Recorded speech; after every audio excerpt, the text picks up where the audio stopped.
This is Infection, the survival podcast, recorded live on Tuesday, February 16th, 2016, episode 57.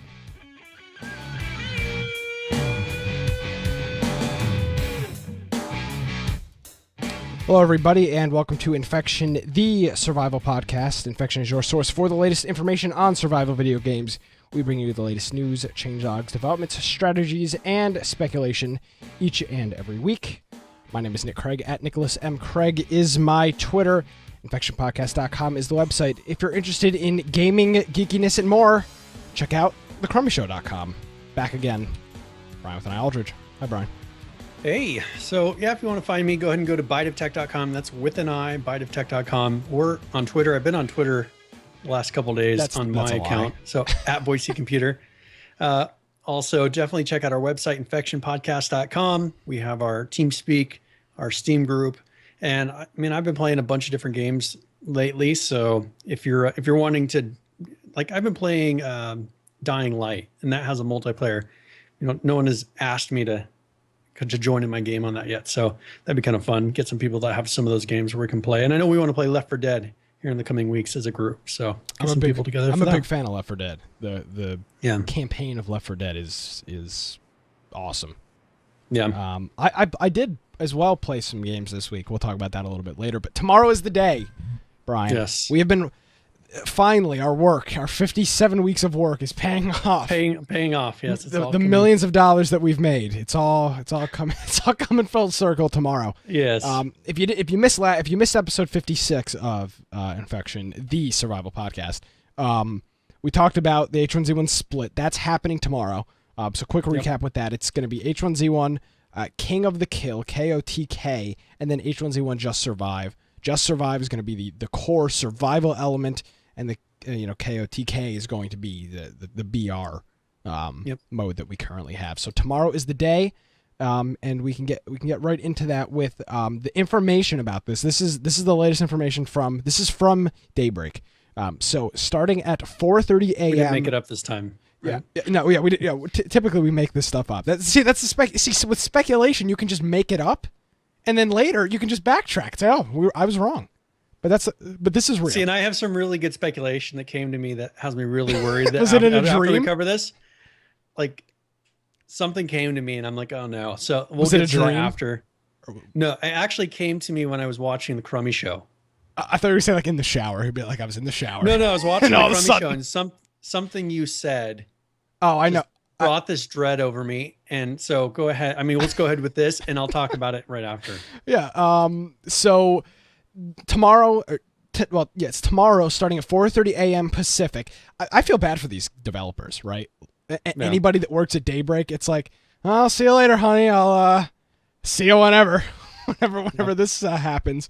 So starting at 4:30 a.m. Pacific tomorrow, so Wednesday morning, the work begins, and the expected downtime is 12 hours. I expect it to be down more.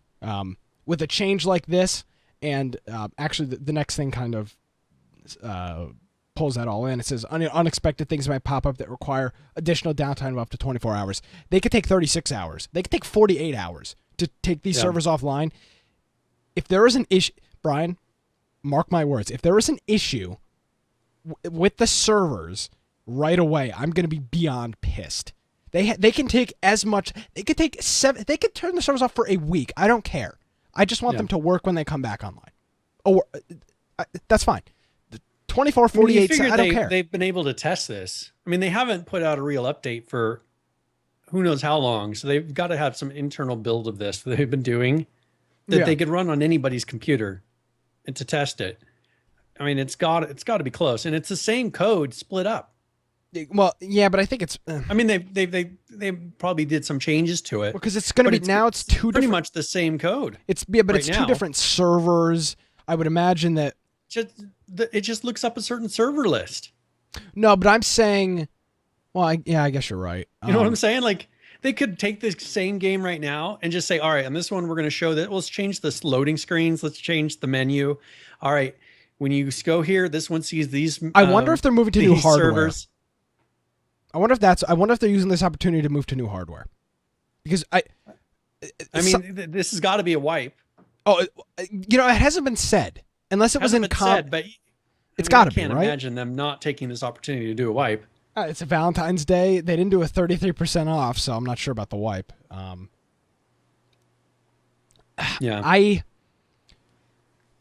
Here's the thing. The survival servers and the BR servers now are two different servers. They're not the same. So... Yeah, that's what I'm saying. It's like there's really... But maybe they're putting all the survival servers on PHVCK saying they confirmed a wipe. We assumed a wipe. I just didn't see a post saying there was a wipe. There may easily... There probably was. I would imagine, Brian, that they're taking the survival servers, putting that all one place, and then taking the BR or I'm still calling it BRs, whatever, the BR servers and putting them in another place. Yeah. I would imagine right now they're all on the same, not, maybe they're all virtualized on the same boxes, but maybe they're doing, I think they're doing a total split. Yeah. So I guess that's what's going to happen. So they say an additional downtime of 24 hours. So they're saying at the most 36 hours. Should be up in about 12 hours. He says 3 survival servers, 100 BR servers. There you go. Everything is always very high. You just sit in that queue. We're ready to waiting to get into the game. So they do only need 3 survival servers right now. That'd be perfect. Why don't they get to where they can have more than what can have hundreds of people. Right now, it's probably only hundreds of people playing survival. They could have 100 and whatever people on one server. Yeah. Make 3 servers. That would be more than enough to cover the people right now. And then as people start coming on, have them start joining other servers. Then bring servers online, but make people be together on HypeOp servers for the moment. Yeah. I don't know what they're gonna do. So I guess we'll see. But that's tomorrow. Yeah. I plan on playing tomorrow, but I don't know. The servers, we got other things we can play. Well, no. Brian, you've taken a very deep, dark path. Okay, well, you're gonna love what I say next. I'm excited tomorrow. I hope that by 4:00 Eastern, the servers are back online, which is a possibility. So I'm excited. I can't wait. It's more, and I think I've said this before. Yeah, really negative, Brian. It's more than just the game. I think this is going to be a great opportunity for our older members of our community for us to meet again.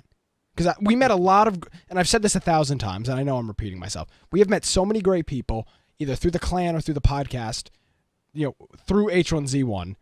It's just great. So many some crappy people, but so many cool people that I haven't talked to in months. That it would just be great to just talk to them again. And I think H1Z1, half of it is the split and half of it is like, I hope somebody logs on and I can be like, hey man, what's going on? How are you? How are things?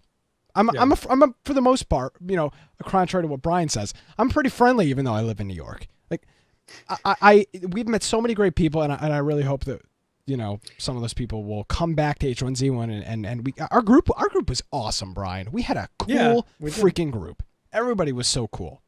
So, and PHVCK saying they won't. Thank you. Thanks for they're just raining on my parade. Now, Brian, I'm going to let you take it. I'm just going to mute my headphones. Know my worry. See you later. Bye-bye. Taking a break. So I was listening to your show and you were talking. What's the URL for that? The Crummy Show. Is it .com? .com, yeah. Yeah. So I was listening to your show and you were explaining to Jake about the split and everything. And then all of a sudden, a fear came over me, and I was thinking to myself, "I'm leaving you." What is this? What if this is them giving themselves the opportunity to finally get rid of survival? They're putting battle royales into a final release game that is being marked as complete and will be sold. Correct? That is true. And survival is still staying in alpha status. This is also true. What if this is the opportunity for them over time to say, you know what? We realize that this game isn't going to work and they can drop survival without dropping BRs. You're going like conspiracy theory on me. What if this is the long-term plan? They're like, we're never going to make money off of survival. How can we get rid of survival without everybody being so pissed. Everyone will be so pissed at, oh, this game didn't work. And they're not going to be as pissed at BRs. No, everybody's still going to be pissed because the only people but that they're bought separate games. Oh, I don't care that they're separate games. They will. I mean, here's the thing. The problem that I saw with making money on survival was due to the free-to-play model. That is now gone. There is no longer a free-to-play model. It doesn't exist. See, like Bat Shane Puller, he's thinking exactly what I'm thinking. This could be their long-term plan to be able to say, if they can't figure out a way to make survival work, and if it keeps on treading water for so long, for however much longer, they can say, you know what, we tried, it just isn't going to work. We're sorry, whatever. Would they have the option to drop the alpha? I mean, they could. They could. This is a possibility. Do you even hear the music in the background? There, now I hear it. It's conspiracy hour here. But, I don't know. It's possible. This popped into my head. Like, this could be the reason that they're splitting it. They're not going to tell anybody that. But just that popped in my head and was like, oh, this seems very real. Yeah, I see what you're saying.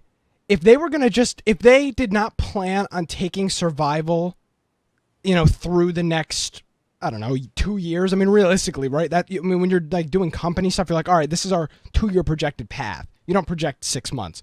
Or, I mean, you do, but you also do the, longer term. If they didn't plan on having survival on, why would they even why are they wasting their time on Z2? Well, I mean, there are so many things that they're already so invested in. But what if Z2 is also going to be in BRs? Like, what if that's a BR map as well? I mean, it wouldn't make as much sense. No, in BRs, it wouldn't. I mean, they're going to. But what if they're going to do it by sections, and then when you do a BR, it can spawn you into you can spawn into different sections of the map to where it's going to be more concentrated randomly throughout the map, like that. They could still use all the elements of Z2. I don't know. So that why do you think that though? I mean, more than the money, because the money is no longer. This is going to be a $40 for them. Well, that's the thing is, I don't think they think they've made all their money they can off of survival. Like, people have bought it. All the people that are really into survival have bought it. Survival's not going to get all the parents' money. It's not going to get the 12-year-olds to 17-year-olds that are asking their parents for money. Those people aren't the ones that are going to buy any more survival. It's all people, for the most part, that are 20 plus. And those people have already bought it. How are they going to make money? The people that are in survival aren't going to buy all these cheesy pants and shirts and hats. They may buy one or two, like certain ones, because they're kind of an RP crowd. They want to get a certain look, and they're going to stick with that look. They're not like the ones that are just trying to be trolls, wearing weird things and running around and just being stupid and yelling into their mics constantly. This is a different kind of crowd that they can't make money on. Brian, I think you're off your rocker with this one. I don't think they would be investing the time. Now, I'm not saying that your theory is impossible, because it is a very real possibility that they get to a point where they say this thing is not practical. I do not think that them splitting these two games apart, they're like, we are going to show those survival bastards that we could care less about them. No, I don't think that's. But I think they're making it so that they have the option. Oh, and the option, money. The option, they yes. Say, all right, we want to keep our moneymaker, which is BRs. It's not going to be keep making that money, but we can, if it's just not working out, and our investors say, you know what, this is it. Like, we've put enough money into survival, and you guys are too slow. The engine's crap. Whatever it is that is making it so survival just doesn't go. I mean, because look at the other games that can instantly surpass it because of better engines. Oh. I mean, we could talk about, you played a game with us this past week that much smaller development team. Yeah. Barely any money going into it, yet it feels like a much better game. There's a few things missing to make it get to that next level that they're putting in. But game-wise, it's 100% better than Survival H1Z1. Yeah. Now, I don't disagree with you to the fact that when they split, they were like, all right, this is an option for us to kill one or the other. Now, I don't disagree with that, but I think they are willing. I don't think they're willing. I'm certain that they are going to go full steam ahead into survival. Because here's the thing. They've invested so much time already. Remember, BR is not going to be free to play anymore. So this money-making scheme is only going to work once the game is in alpha. Once the game is out of alpha and finally releases, it's going to be a $20 title. They are going to make so much money off of just most people do not sink $20 into skins or crates or keys or whatever the hell you want to call them. Most people are not going to put $20 into that. They're going to get their $20 initially, and they may spend $5 or $10 on skins, but that's going to be it. I do not think that the reason they will kill off survival is going to be because of a money issue. I just don't. They're going to be charging $20, maybe even $40 when this game releases. But what if they can't pull off a good survival game? That's what I'm saying. They haven't. The limitations, they haven't been able to do it. That's true. That's what I'm saying. Is what if they get to it and say, you know what, to be able to do this is just too much work. It's been a year, Brian. If they were at a point where they weren't confident they could pull off a survival game, they would have just killed off survival and only released King of the Kill. At this point in time, would be a PR. Right now, that would be a PR. It doesn't matter about a PR. They're still the same game. No, but I'm saying they could have. I can't imagine this is not going to affect their Steam ranking once they split the games. Oh yes, it will. The new game will have a Steam ranking on one. The other one will have a Steam ranking on the other. The people that you could have it to where the people that already purchased it are going to be mad. But all these people that they disappoint in the future that buy the game that they never release over the next year, let's say they're still developing it, those are all going to be on one game, and the other one's still going to have the same ranking. I do not see this as an opportunity for them. If there was a thought of killing off survival, I can't imagine they would continue putting time into it. Because at this point, they could just make a kick-ass, fast-paced BR. They could just make so many more improvements to BR. Why would they even waste their time? We haven't seen them do anything yet, though, so that'll be interesting to see. Like you said, they will either go full steam or they'll continue treading water, saying, "Oh, we got a team on it with 3 people." Whatever. It'll go one way or the other, and we won't know until a couple months into this when either they start kicking out regular updates that have real content that make a difference on survival, because all the updates for the most part up until now have had very little difference. They were mostly ones that affected BRs. But that's going to change. That's all going to change. People don't really care about them in survival. I mean, they're nice utilities, but all the things the guns and all those things that they add have all been, look at what they've done to base building. They put in the towers. I mean, they put in the deck extensions, and this is in what, 6, 7, 8 months? Yeah. It's been 6 to 7, 8 months that's what they've done for survival. They put in tripwires. I mean, But here's the thing, Brian. The whole point, and they were very clear about this. These will be 2 different development teams now. There will be people whose job is to work on survival. This is where we were running into the issue. They were so focused on BR because this game was a free-to-play game once it was ready to launch that they had to figure out how to make money. Exactly. They had to figure out how to make money. That is no longer going to be an issue. They've already sold over 2 million. They have so much freaking money at this point. Yeah. $20, they sold over 2 million copies.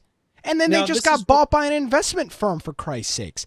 Money is not going to be an issue. This is where they either they realize it, like people are saying in chat, clans will pay money for things.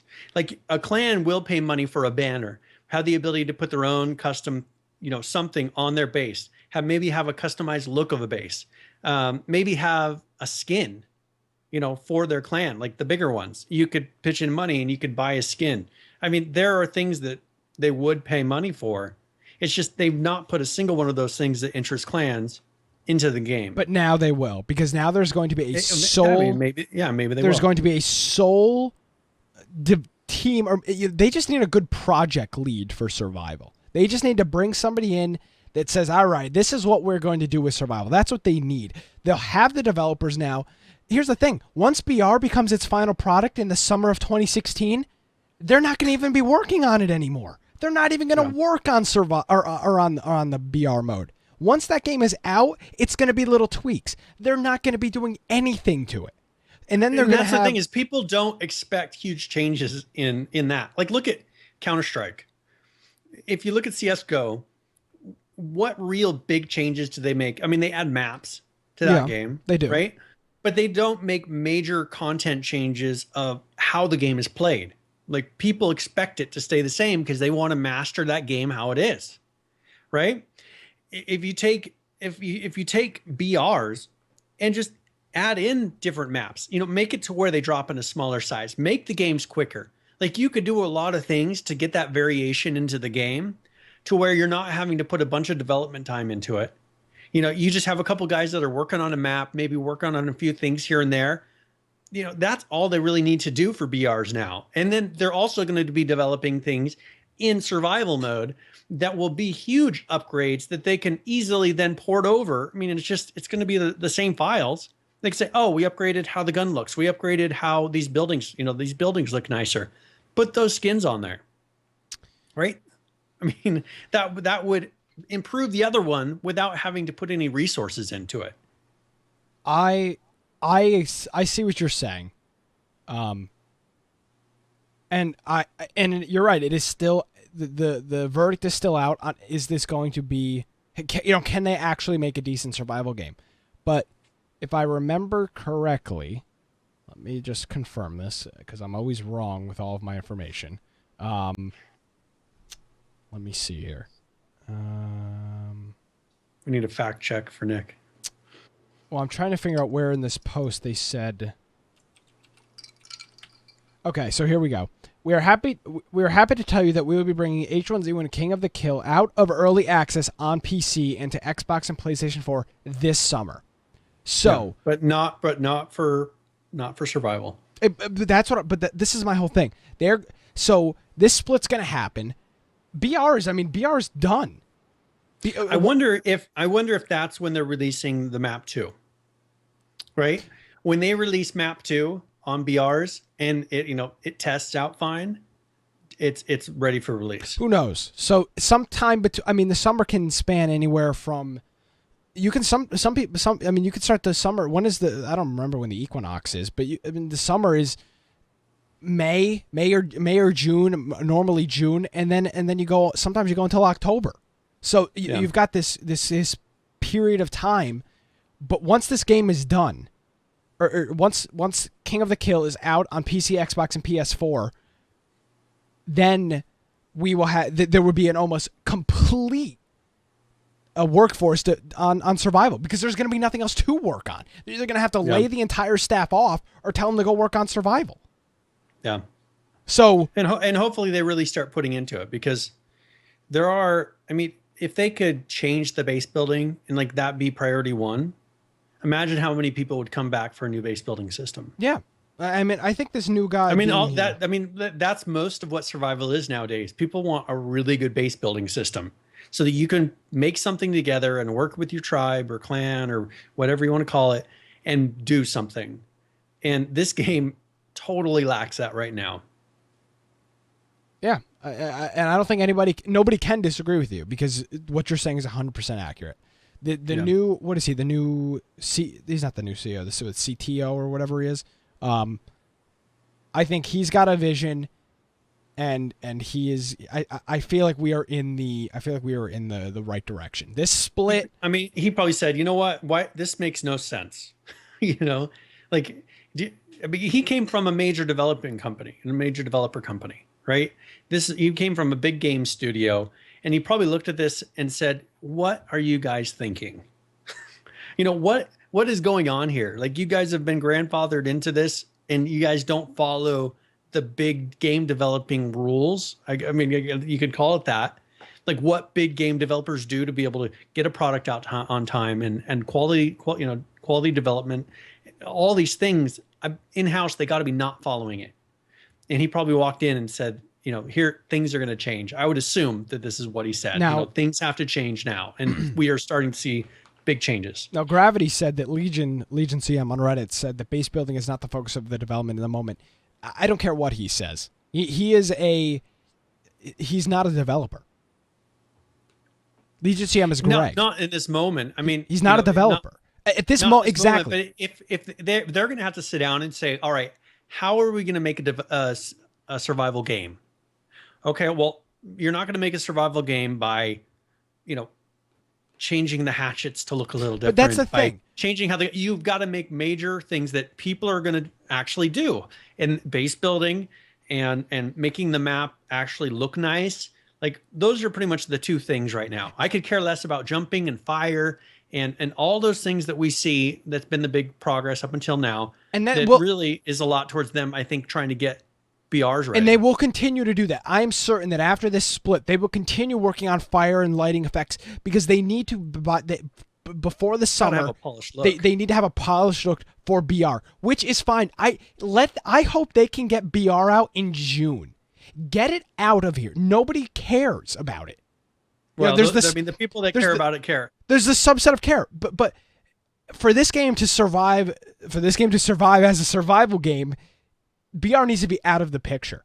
It needs to be completely out of the picture. So if they want to spend the next when they make a decision, it can't be how is this going to affect BRs? If they want, that's how it is right now. Everything they do is how's it going to affect BRs? Oh, we could care less. Make something that doesn't matter if it goes into BRs or not. Like do something that doesn't carry over because everything is carried over until now. I have not.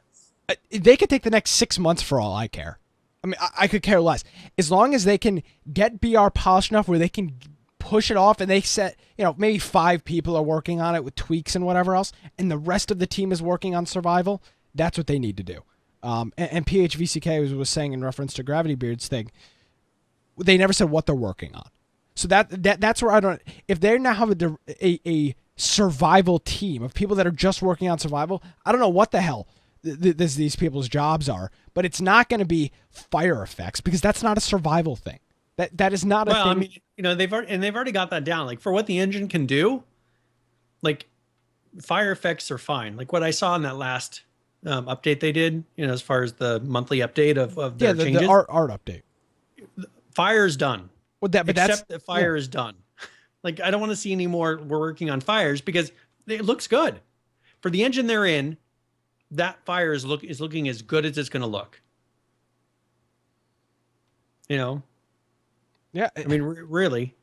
No, it is, and it doesn't look bad. I think the fire looks fine. The fire effect is cool from the art. But that's not making my game like exactly. But that's no longer going to be the focus. If what they said is true, that they are splitting this off and it's going to be 2 separate games with 2 different development teams, 2 different teams that are focused on 2 different things, we will be golden. If that's a bunch of bull, which it's very possible that it is, then who cares if the game splits up?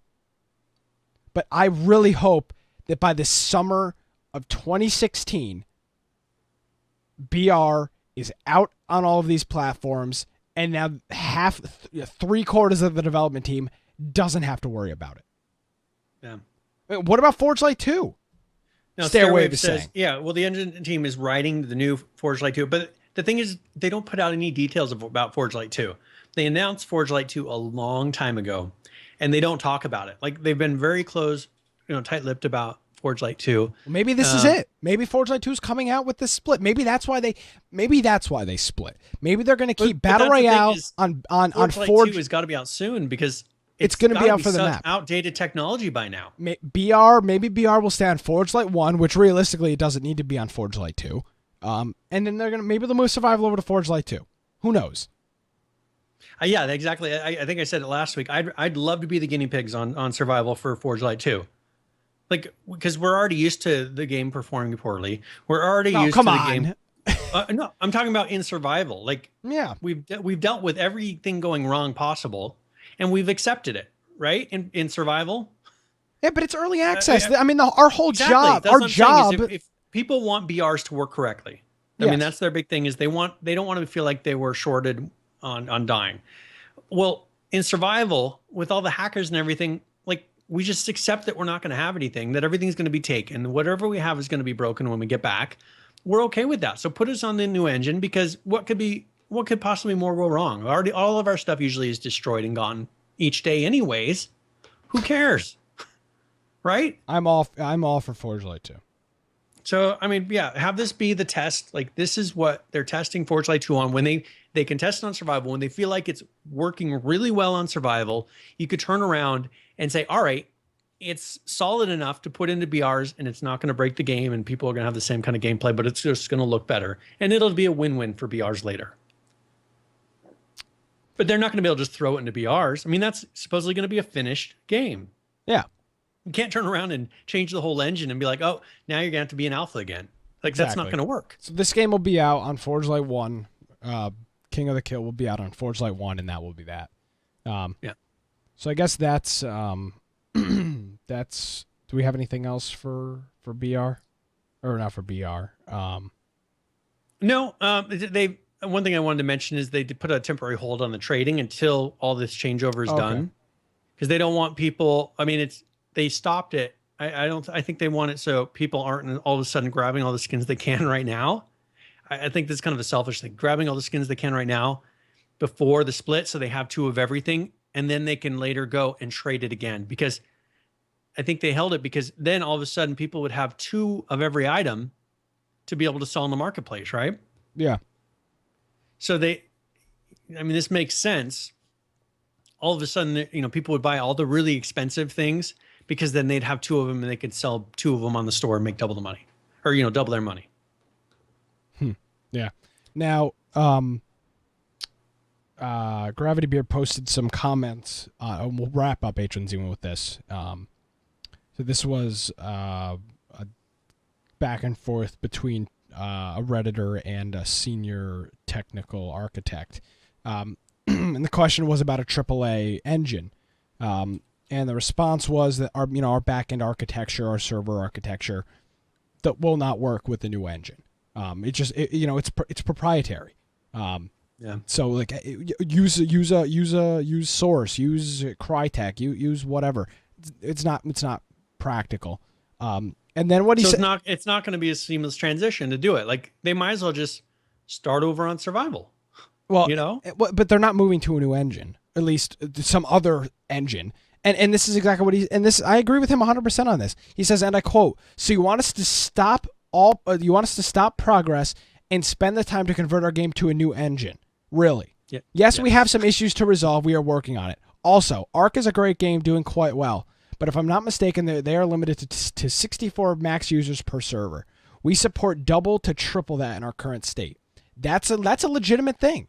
The Ark, because the Ark server is required. Ark is it's the same issue that Minecraft has. Minecraft, because it's a Java server, requires so much overhead CPU and RAM that you can't throw 300 people. You can have an H1Z1 server with 300 people on it. You can't have an Ark server with 300 people. No way. So, them switching to Crytek is not an option.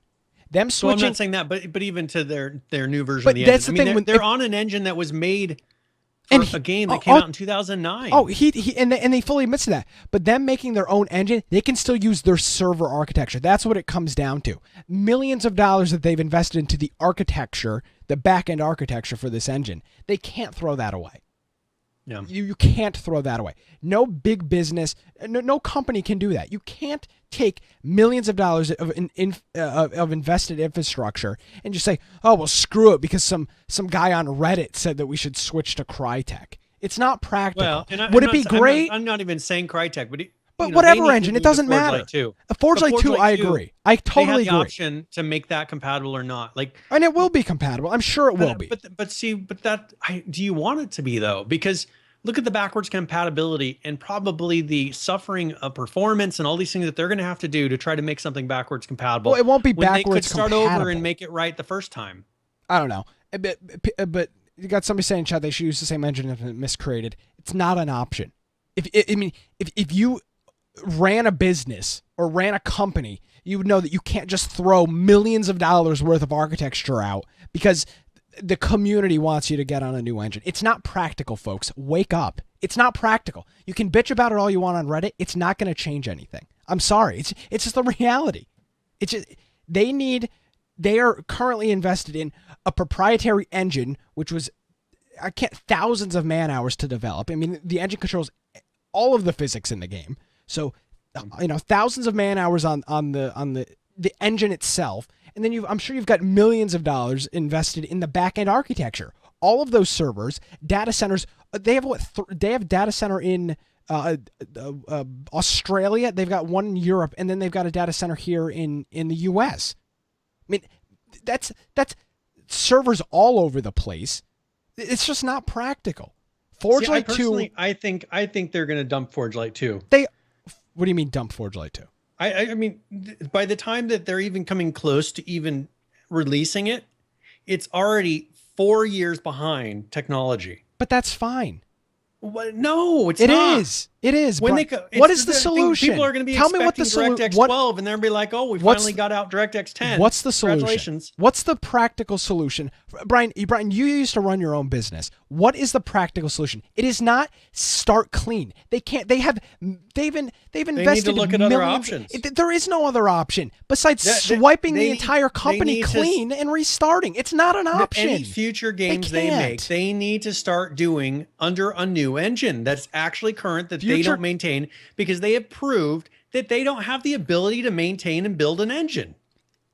I totally agree with you. They don't have the ability to do it. In future games, I am all for them not using their own engine. It was a bad idea for them to start. They need to come up with that decision now. But at this point in time, they can't do shit to H1Z1. They would have to rewrite the entire game. It's probably going to stay on this engine for the rest of time. That's a possibility. That's a real possibility. They just need to say, you know what, we decided there is never going to be a Forge Light 2, because we've never seen a screenshot of anything in Forge Light 2.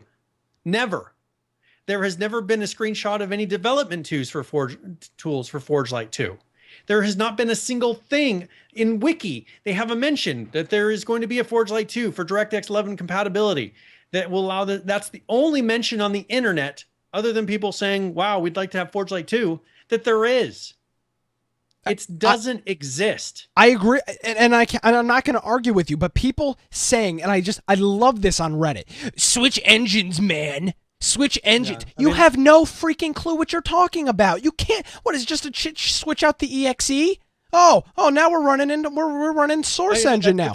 That's exactly what I'm saying. Like, it's just not going to happen. Exactly, it's not possible. And everybody that's talking about this magical switch, use the engine miscreated, use the Arc engine, use the Call of Duty engine, use Frostbite. It's not an option, folks. Think about it. They'd have to rewrite the entire game. They'd have to hire an entire new staff because their staff only knows how to use their engine. I mean, they were hired and they've been working on it since EverQuest. We got a bunch of guys that have been working on this engine since. I mean, when was Forge Light released? It was released with PlanetSide or with EverQuest. Yeah. Early versions of EverQuest were running on PlanetSide or on Forge Light. They would have to fire their entire staff. It would be years. We'd look at 2 years from today if they said we're gonna build H1Z1 in a new engine. They'd have to fire their entire staff. I mean, they've had this engine for 5 years, and if you look 5 years ago, this engine was not cutting edge 5 years ago when it was released. Yeah. But now with Forge Light 2, it's nowhere near. I mean, just coming out with an engine and saying, oh, it's going to be DirectX 11 compatible isn't enough. Yeah. And Gravity Beard is saying, Nick, calm down. I remember you too. I want an engine change. I'm not saying that I don't want one, but it's not practical. I can talk about it on here for 60 episodes. It doesn't matter. You can put as many Reddit posts and hound the developers on how you should be using Miscreated's engine. They don't care because it's not physically possible. It's not. That's like you.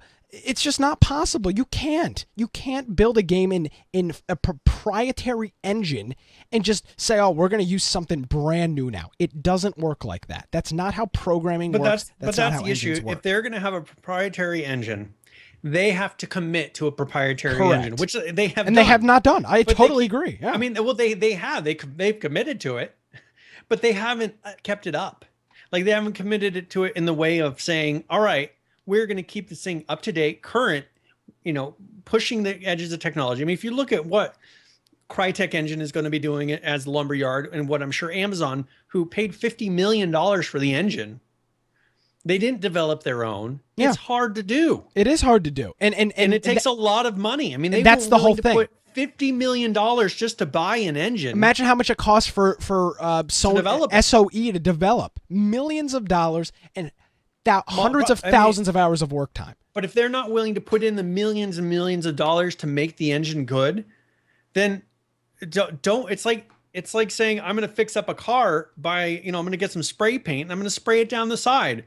Well, you're just wasting your time. Yeah. Put the spray paint away. You're just devaluing it. It's not worth anything better. You're wasting money. But if you're seriously going to have professionally paint the car and put all these things into it, You may not make make a ton of money off of it, but it'll look nice. It'll work well. I don't want the spray paint job, and I feel like they're doing the spray paint job now with normally the engine. Normally Gadlaw and I butt heads. This is not something new. Gadlaw and I normally do not agree on stuff. He just said, I don't think I've ever agreed with him more on a post. He just put in chat, somebody somewhere is making the answer to H1Z1. Exactly. H1Z1 is not the game we were promised. It's never going to be the game we're promised. And if you still think it's the game you were going to be promised, you are freaking delusional. I'm sorry. If you have not accepted the fact that H1Z1 is not going to be the kick-ass zombie survival MMORPG that they announced it was going to be in 2014, I'm sorry, but you've been like lying to yourself for the past year and a half, because it's just not going to happen. We were looking at screenshots and video at that time, and we figured, it's early alpha. Yeah. So it's going to look like this. But then, you go back a year later and it looks identical. I mean, it's a year and a half later now from those original videos and screenshots that we saw. The game doesn't look any different. And so that's the issue, is we were expecting that to be the launching pad going into then being developed and looking awesome. And it looks exactly the same as it did, if not worse. And we showed that with screenshots a couple of weeks ago. Yeah. Now, right. PHVCK is, I totally disagree with this. We all got scammed. Deal with it. I didn't. I got hundreds of dollars worth of enjoyment if you're talking about our value and if you did something, whatever that calculation is. I have, I internally be like, all right, I look at a game and I see how much time did I play it? How enjoyable was that time? And you spent hundreds of dollars worth of fun gameplay that I've enjoyed for $20. I did not get scammed by H1Z1. They didn't scam me. There was no curtain pulled over my eyes. It's been very clear for a while that we got a lot of enjoyment out of it, but it's a game, it's a cheap title. You buy it, you get however much play out of it, and then you move on. And that's what it seems like it's turning into. Totally. That if they don't put in a lot more content, it's not going to be the game that you keep coming back to. Yeah. So there's but I feel sorry for the sucker that buys it here in the next couple of weeks when it's $20 and then they just have survival. They don't even have a BR to fall back on when times are slow. Exactly. And it's like, okay, how are they going to maintain those people? So that's H1Z1. That's man, that was okay. That was good. That was a good discussion. I think. Yeah. So, Brian. Now, moving on to a game that I've been hyping. This was. Now, was it Saturday who gave night? that to? Was it Judd? Judd gave you this. Yes. Was it Judd who donated this? I believe Judd sent me a copy. Or was it Fire? I don't remember who it was. Now I feel like an ass. I think it was Judd who donated this game to you. Okay, so somebody sent me. Yeah, it was Judd. Judd sent me a copy of Miscreated before last week's show. And Saturday night, supposed to be working on an English paper. And Brian, we were dealing with a TeamSpeak issue. So I hopped on there and I was talking to Brian. Who are we playing with? Jay Delory. We're playing with Jay Delory. JD. Yep. So it was Brian and Jay Delory in the Miscreated room. I was like, hey, Brian, I got something's going on here. And then the next thing you know, I'm playing Miscreated. Yeah. Did you stream it? No, I was getting ready to, because I saw was the waiting topic for more changed. people to come on. The topic changed because I put it in the program, but I never hit stream. Gotcha. And it changes the topic. And I was like, I was waiting to see if more people came into play and that it would be more fun. But I was having fun doing that. So I'll give you my opinion. Let me just pull. Hold on. I want to figure out how much. I didn't play in a while. It was late. It was like 12 o'clock. I played for 66 minutes. So I played for just over an hour. But you gotta get a feel for what it is. Yeah, I totally got a feel. So I guess real quick, I'm just gonna sum up my initial hours worth of gameplay. And I did actually meet up with Jay Delory after you got off, Brian. So I ran around with him until you actually don't know what happened. This game totally brought me back to the DayZ Arma 2 mod. It was dark. It was grungy. The houses, you walked into a house, you had a flashlight, you couldn't actually see what was on the ground, what you were trying to pick up. There are a lot of issues with Miscreated that I saw within just the hour that I played. And I'm not, like, screw it, miscreated. It's not good. But there are issues. There are a lot of issues in miscreated. Like, you can't run up hills right. There's like this weird thing. It's like this hills. It's like a mountain when it's really just a little incline. There are issues with the day-night cycle is way too long. In my opinion. But we're so used to other games that JD and I were like, oh, it's starting to get dark. We went to this water tower to kind of hold out, and 15 minutes go by. We're just like, it looks exactly the same brightness. It was still the exact same brightness when I got off after I played for an hour.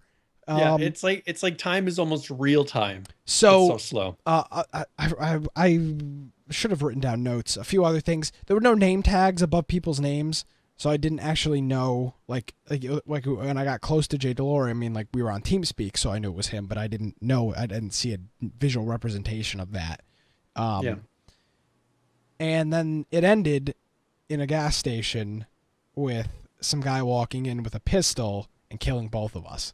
Somehow, Jay Delore lit him up with he had like some automatic. He had a machine gun. He lit him up, and the guy killed me and him with a pistol. I don't think we know how to aim the guns correctly. Like, we don't know exactly where on the sight you need to aim. So all those things. It ended with that. It was fun. It was nice to play with other people and be in an element that I wasn't comfortable in, because it was like, oh, this is cool. Like, I've never been in this house, like, what's in this house? All the houses are, for the most part, pretty different. A lot of emptiness. There's not a whole lot of loot, which I guess is the goal. There's a whole lot of houses you walk into, and it's just a waste of time. You find a lot of food. Yeah, and there's I crafted a backpack at one point, but even at that point, I was still having to drop stuff. Yeah. So it was. It was good. It was a good game. If you guys are playing again, I'll definitely hop on. I don't think it's a game that I would play by myself, just because I feel like I run around, but it's a game definitely to play with people. And we ran into some people that were doing making some buildings and things like that. I think once they come up with storage chests, it'll change the game quite a bit. Once people can build a base and they feel like they have something to defend, because right now there's no storage chests.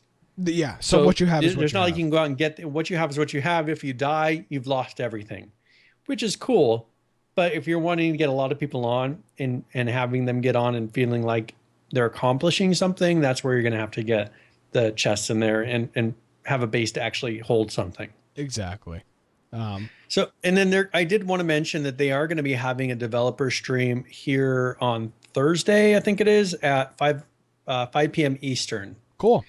So they're going to be doing a developer stream, so you can hear from it's a small development team. I mean, I'll check it out. We'll have to watch it and see what's going on. Yeah. So yeah, and like for my pants, I think I've got like 8 slot pants, and like you can get more carrying slots, but it's still not a ton. I have nothing. I mean, yeah.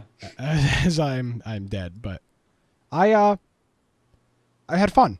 It was fun. It was a zombie. What do you think of the environment? Like, what did you feel about the environment when you're running around? I didn't see it because it was so dark the entire time. I didn't experience the game. You came in late. I didn't experience the game at full daylight, so what I saw of the environment was through the scope of the flashlight, which was limited.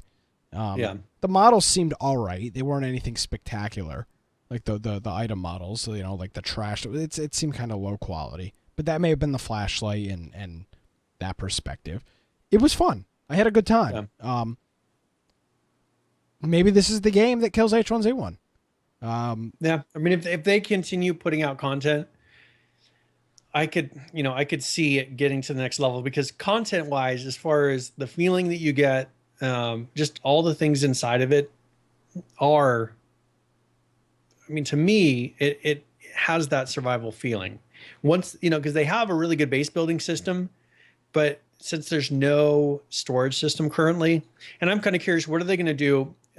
Amazon bought, a license to the Crytek engine. Yeah. I'm kind of curious, are they going to convert over to this new Crytek engine that Amazon has?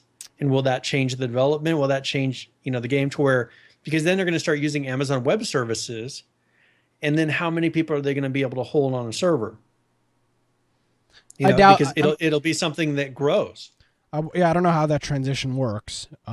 It's so new that nobody's got any info. Right now, the game is 50% off. Miscreated, it's $9.99. It's a good buy and to play on a rainy day. I think that they got nice vehicles. The building system is pretty cool. Like you can make some really cool looking buildings. We saw people driving around in trucks and they got ran over by a truck. A big 12-person huge truck. I got ran over by a van. It was like a VW station wagon van. They've got cave system in this. It's just, and you barely saw any of the map. Like I didn't see much. It's a really big map. Yeah, and I was able to find my way around. People say it's a small map, but for how the content is and how populated the map is, it's a big map. It was pretty easy to get this is the first time I played it, and it was pretty easy for me to get around. I just followed the road signs, stayed on the main roads. So yeah, that was that. I will be playing it again if there are people on playing.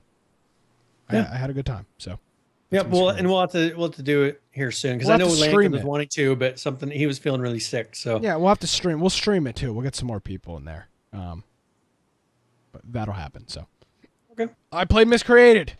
Finally, now yeah, there we go. Now, so let's do a Game Dump 2016 because I have a number of things to give away here. All right, are we starting off with like a high price game, or where are we starting off? Well, I have 3 of a game that has a time limit on it for me to give away the licenses. So let me pull up what this is to make sure that it's something good. But it is something that's in a humble bundle that I have a certain amount of time to. What does it expire? Like it expired. The gift version of them expired because they gave me 4 licenses. 1 is for me, and then 3 I can give away. Why don't you do like 1 now, another game in the middle, and then another one later or something? I wouldn't do 3 in a row. Well, what we could do is give away 2 right now, and then give away 1 later with maybe another game. Like we could just get 2 to the Super Bowl, do 2 rolls this time. All right, if enough people enter, let's go for it. All right, well, we'll see how many people enter. So what is this? All right, so let me put the keyword in here first, just so people don't start guessing. All right, so this game is called Vertiginous Golf, and there's the Steam. It came out March 7th of 14. What's the keyword? Oh, golf. It's golf? The keyword. It's a golf. Yeah, it's like golf simulator. Oh, okay. But this is it's an interesting game. It says it's a dystopian steampunk mini golf adventure game set in the skies above an alternate world where life on the ground is enveloped in permanent smog. So it's a steampunk game, golf. I mean, I haven't played it yet because I just got it today. But yeah, it'd be interesting. And we'll give away 2 of these. All right. Yeah, so put in there golf. All right. What else did you play this week while this thing rolls through? So I played a lot of Dying Light because I purchased Dying Light and I purchased the season pass for it as well. So I've played through most of the normal campaign. How did you buy the season pass? I got a notification that you bought the season pass. Oh yeah, I bought it with I think with PayPal. I don't know. Did you buy it on the right account? I don't know. I'll have to look. Yeah, I think you may have bought it on the wrong account. Okay, yeah, I bought it because I bought it in Steam. Oh, okay. So I'll have to look and see. So yeah, I bought the Dying Light I bought the Dying Light on Amazon for like $29.99, and then I got the expansion pack, which is still cheaper than buying the regular game. So yeah, I bought it, and then now I'm getting to the point where I'll start going into the expansion packs, which goes to a whole nother place. Okay. So yeah, but I mean, it's a fun zombie game, but it is definitely a story that's kind of driven, like you're driven to a particular direction. It is open world, but it's like, okay, you have your main quest and you have side quests. It's an open world with a story that you have to follow. Yeah, and so I just got to the point where I unlocked my grappling hook, which makes it a lot faster to travel around. So it'll be interesting to see where I go from there. All right.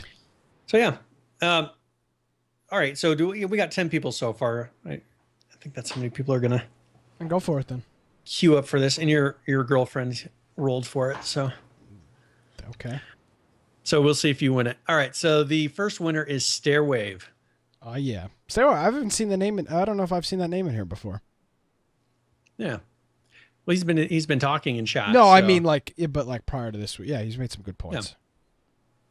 Yeah. All right. Stairwave. All right. So I will send him a message and I will roll one more time here. Okay. Let's call it golf because I'm not going to try to spell that word. All right. We'll roll again. And Jay DeLore has won the second. Now he's not going to play Miscreated with me. He's going to play I'm sure he won't. I'm sure he won't be stuck on this mini golf. Mini golf or Miscreated? The question of the day. What do I play? Yeah. All right. And I'll have one more to give away after this, but yeah. All right. So that's Brian. Oh, I forgot to play the sound effect. Damn it. Yeah. All right. So 2016. We got some ARC updates here while Brian's sending those out. So we start off this week with 235.5. This is like super short notes to the fact that this one just fixed rare location issues that caused a server hang. So, like, I guess if you were in a location that wasn't, we were running into this. Oh, really? Okay, so, elaborate. So, well, we were having it to where I think Jay DeLore and some other people were trying to get to their bodies, or they're trying to go up to the one of our northern bases, and they go to a certain place, and everything would stop responding, like it kicked them out. Huh.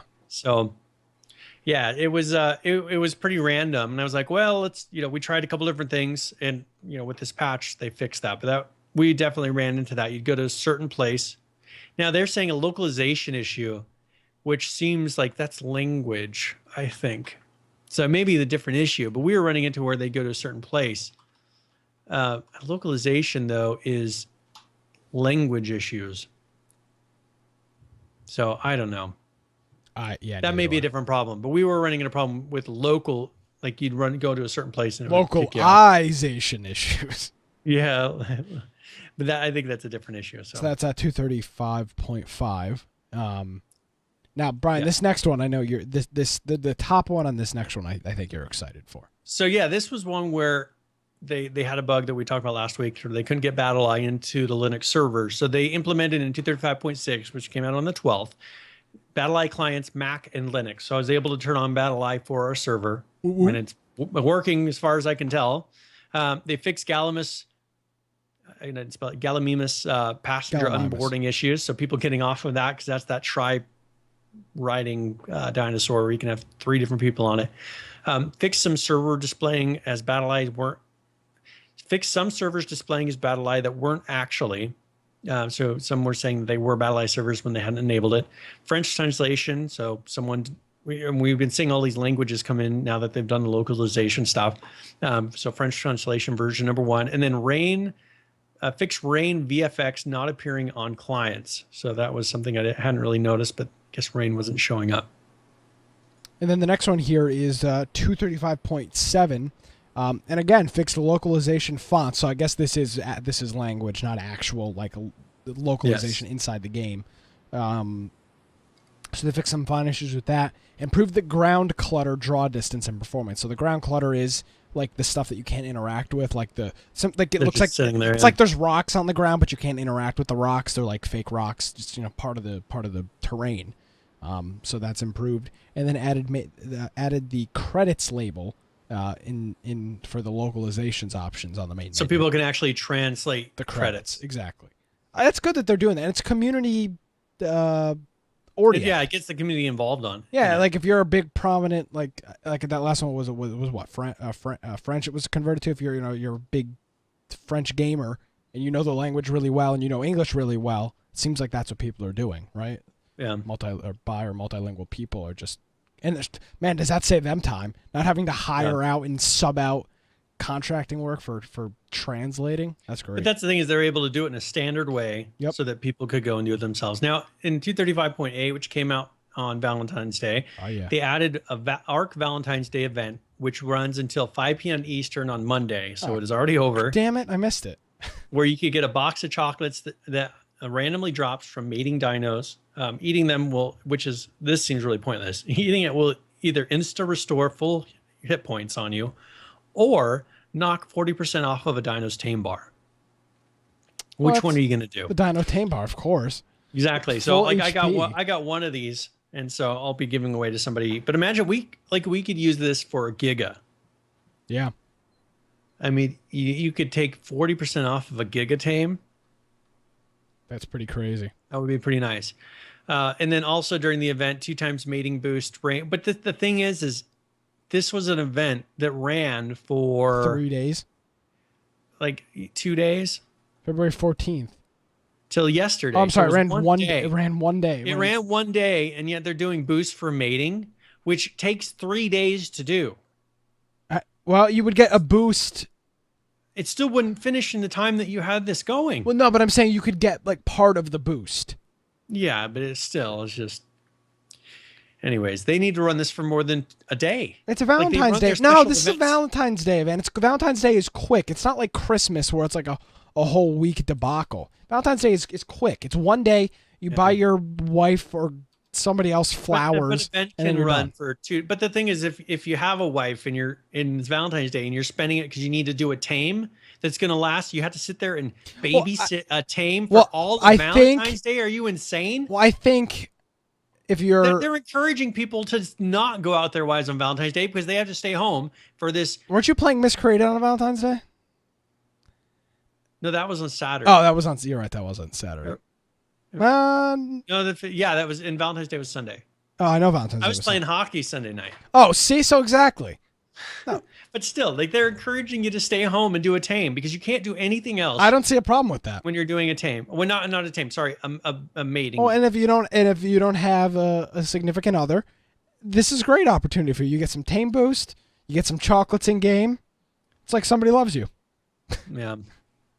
So, and then they fixed unassigned key bindings on localized languages. So everything's about every update so far has had to deal with localizing. Because I mean that was a big change. I mean they're seeing the problems and they're fixing it. And then on 235.9, which was today, they ended the Arc Valentine's Day event and they added hooks for international fast pipe official servers, an VPXX or VPX. What does that mean? Good question. I was looking at it and I was like, Fast pipe official. Pipe. Sounds like if you do a search for fast pipe, it's just the Arc update. Well, and then there's some I don't know. Who knows? There's like welding stuff. Yeah, I'm looking at some plumbing stuff. Some guy that edits video on a Mac. Fast pipe. All right. I don't know. I mean, we'll have to see what that is. That's internal lingo. That fast pipe official server. What's a VPX? Virtual private something? Who knows? Yeah. Well, sure.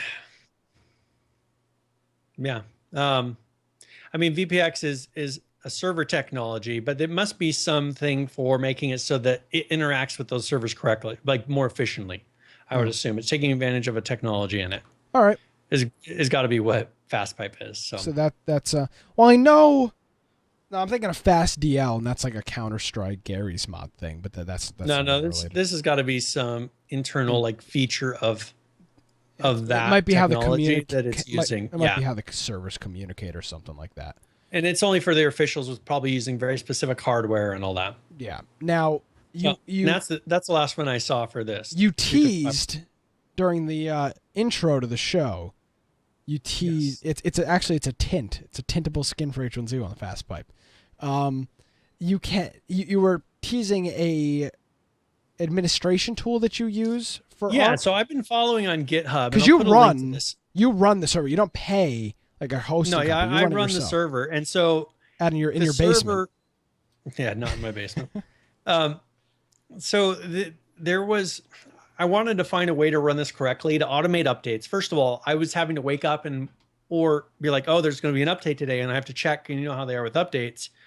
Like, all right, if they put out an update and then everybody's Steam installs the update, they then can't log into the server. This is a Steam. This is like games like Counter-Strike and Gary's mod specifically deals with this really hard. Because they'll do like little updates and none of the servers update. This is a huge issue when people host their own servers. So that's the thing that I was able to, with these tools, and I follow it pretty closely. With these tools, I am able to check for updates every hour, not only for the server, but also for the mods, because that's another issue is model update. People will update inside of Steam, and then the server, because it hasn't restarted the game on the server part of it, it doesn't run that update. And then all of a sudden people can't log in because of that. Huh. So I was having, it became a big problem. So what I was able to do is with this tool, every hour it checks for updates to the mods, checks for updates to the server. If either one of them have an update, it will then restart the server and put the new ones in. If they don't, it doesn't touch the server and everything's fine. So it makes everything seamless. So if you're running an Arc server, this is an excellent set of tools for Linux to be able to automate updates, and you can add or remove mods with it as well. They just added that feature today. You could install mods before, but you couldn't remove them. Cool. And this is a GitHub project. Did you fork it? Are you making your own modifications? No, I've been not on this one yet. I actually have that other one that I showed you for my actual servers. Yeah. That I had done. Like I forked that, made changes, and then the guy actually brought my fork in and made it part of the main.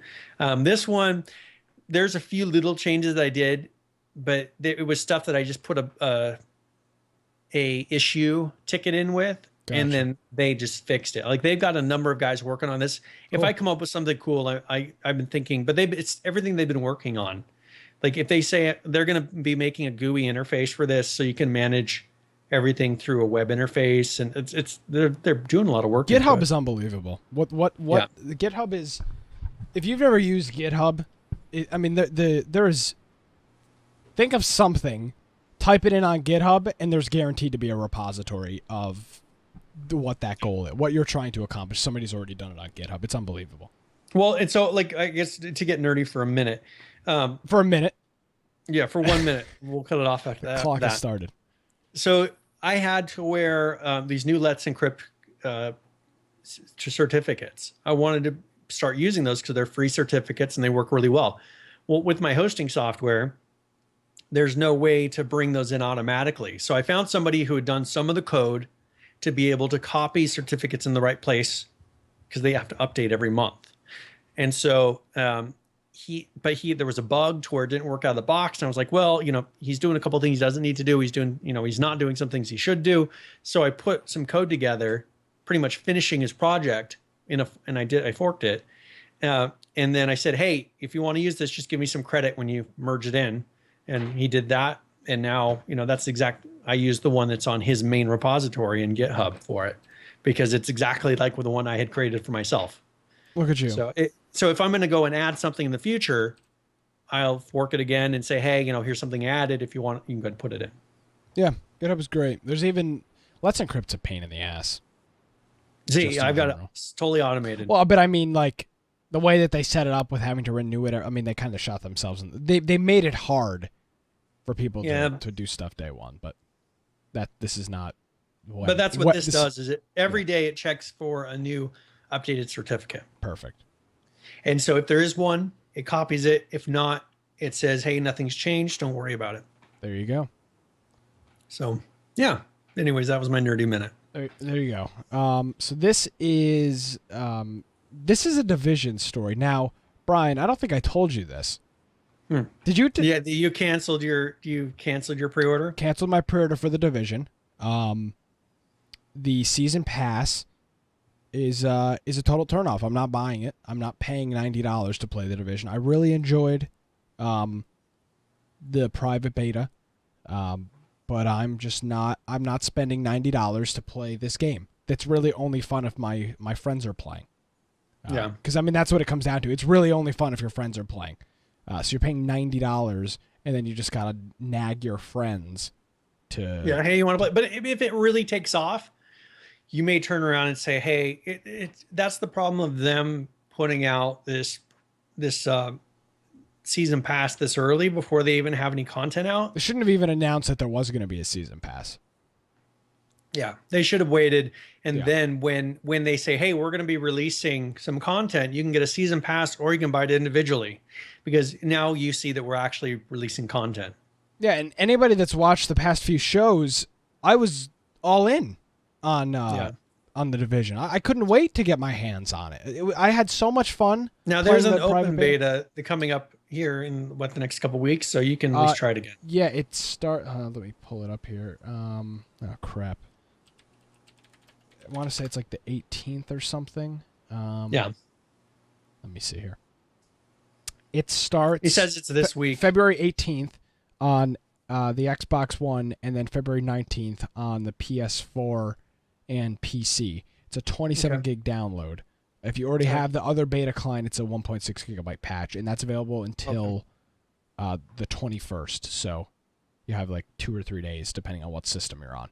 So now my whole thing is I'm going to play this. I'll play this open beta, and if they really let's see how much progress they made. On, because if they made in this short amount of time between when that was to now, if they made a decent amount of progress and fixed a lot of bugs, that's a good sign that they're going to continue putting out content for this.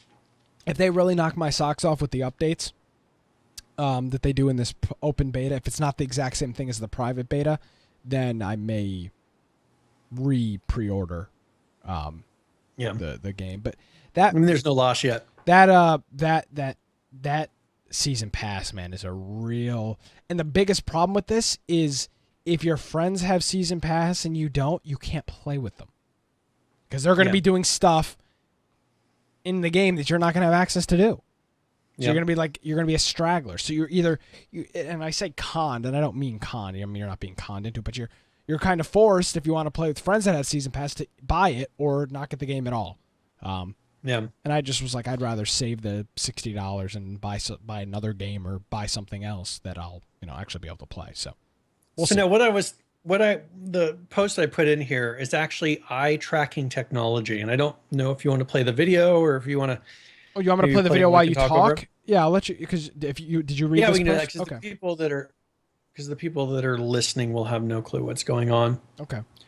But this is actually using a sensor bar. So it's a extra product which they could really do with these VR headsets and things like that. I mean, it could be built in, but you can have these bar that actually tracks where your eyes are looking, so that you can either mark targets, or you can move to certain places based on where you're looking at the moment. So it actually does affect in game what you're doing. Okay. So I'm getting an ad here. Yeah, I'm getting an ad for another game that's coming out. So let's see if it actually. So the HUD elements, like the mini map, turn opaque and fade into the background when the players aren't looking directly at them. So I mean that is something unique that I haven't seen yet. And they have it to where let's say you're in cover and you're looking at a spot, like you're looking at a spot that you might want to go to. That's how it'll track. You know how right now there's kind of a place where you can roll forward into another area that you're looking at. Yeah. It'll look and based on where you're looking. So you're like, oh, I want to roll to this spot. It'll see that you're looking there, and then you'll have the option to roll there. This is interesting. How much is this device? I'm not sure. This one's the Tobii iX tracking sensor bar, and I didn't look it up on Amazon, but let me see if it actually. This thing looks pretty cool. I don't know if it's something that is available, really expensive, or I mean, it's got to be available. So the Tobii iX, it is. I see that they're using it in some other games, but I don't. There's another one for $175 or $174. That's SteelSeries Sentry. Oh my God! So that is another. That's not this brand though. Interesting. All right. Well, I can't imagine it's cheap. I mean, it's doing eye tracking, right? I mean, I'm not expecting it to be $20. Yeah. But all right. I mean, this, there aren't very many games that do it yet, so it might be something as they're starting to release these, it'll start to unravel. I guess so. I wonder now, but I wonder if it'll work with the Xbox and the PlayStation. I know the Xbox comes with a Kinect. That would be cool. Well, the PlayStation has the PlayStation Eye, but it doesn't come. Which I don't know if that does any kind of eye tracking or not. I'm not sure either. So yeah, I mean, we'll just see. But this is being built into the game, so I would be surprised if this isn't going to be one of the things that starts making it more common. Because right now it's not very common. I wouldn't even know where to put that. I don't even have a place to put that anywhere. Monitors are so thin now. You couldn't even put it on the top of your monitor. Well, it's kind of like those it's like the Wii U, which are a colossal which you'd pain have in to the pretty ass. much stick. You'd have to kind of tape. Those things are the worst. Double-sided tape to the top of your screen. Perfect, exactly. So now here's the game that came in. I've heard of people tell me about this. You don't play this game? I thought you did. I just got it today. Look at you. So I got this in a Humble bundle. Oh, is it the new Humble? The Humble. Not the monthly. This is gotcha. I'm signing up for that. It's going to be the one that's on the next one. I got to sign up for this. This is the Humble Gamepedia Online Multiplayer Bundle. I know you hate it when I talk about these, but no, I don't hate when you talk about it. Not at all. So this one comes with Awesomenauts. It comes with game's fun. Skins or content for Heroes and Generals. Ooh. It comes for skins or content for Dirty Bomb. Okay. It comes for Skinner. So it's not coming. Those are free to play games. It comes with Skinner content. I haven't seen what they are, but it's called Jump for WildStar. And then if you get the $15 one, it gives you another thing for Dirty Bomb, loadout cards. That gives you the ability to be other characters in Dirty Bomb. It gives you some things in Paths of Exile or Path of Exile. Life is Feudal is the game it came with. That virtual golf game, it gave me a 4-pack of that, so that's why I had 3 to give away. It came with additional skins for Smite. It comes with additional skins for Neverwinter. It comes with War of the Vikings. It's a game. And then it comes with robot packs for RoboCraft. I saw you playing RoboCraft and I was like, I wonder what's going on. I logged in to put the skins in there. So this seems like if you better hope Life is Feudal is a great game, because if not, you just bought a bunch of stupid skins for $15. Not that skins skins are stupid in my opinion. I don't like them, but this game better be worth $15 because you didn't get much else. Someone was telling me about this game that it is pretty intense. Like, it is a true survival game, and it's really hard. Why have I heard this? Have we talked about this before? Well, one of our clan members had brought it up saying, "Hey, I'm playing this." And it's a really good game, but it's kind of a hardcore game. It's for hardcore players. Okay. So, but it's Life is Feudal, your own, and this game right now is $39.99 to buy. So you got a good deal on it. Yeah, so I got a good deal. They're still putting out patches for this game. So January 28th there was a patch. That's a good sign. So it's not a dead game, but it's like a game that you can dig anywhere. Like it cares how you chop down the tree. Like when you're chopping down a tree, if you just hit random places on the tree, like that's where the chop marks are. You have to actually chop the tree in the same place to chop it down. I haven't loaded. I installed it, but I haven't loaded it yet. But I hear it's a pretty intense game. Cool. Like you can dig holes in the ground, and it's like make tunnels and all kinds of stuff. It does actual terraforming. There you go. So yeah. So and it's a medieval life simulator for 64 players on a 3 kilometer by 3 kilometer game world. Okay. So I'm not sure 3 kilometers in a game. I'm not sure what that compares to. 3. So I'm trying to think of a 3 kilometer map. So I don't know. We'd have to see what the like DayZ's map, or what would be a good comparison map. I don't know. I don't remember what DayZ or which H1Z1's map. I don't remember how big that is. So Chernarus is 225 kilometers, right? Okay. So yeah, I mean, and how much did I say this one was? Yeah. Yeah, I mean, it's a pretty big map because Chernarus is a ridiculously sized map. Chernarus is huge. Yeah. So, yeah, so that'll be interesting to see. I'll play a little bit, but it's a game that you play with people. So if anyone else gets this game, like they should jump into our TeamSpeak, and it'd be a good option to go in there and play a little bit. But it's free terraforming and building, so you can pretty much build whatever you want and like do whatever with the land. Cool. So are you going to play that this week? Try to play that this week? Yeah, I mean, I'm starting school. I started school today. So yeah, a few college boys doing a podcast. Yeah. So we got to see. I mean, as long as I keep up with doing how many hours a day I want to do at school, I can't sit here and play games all day.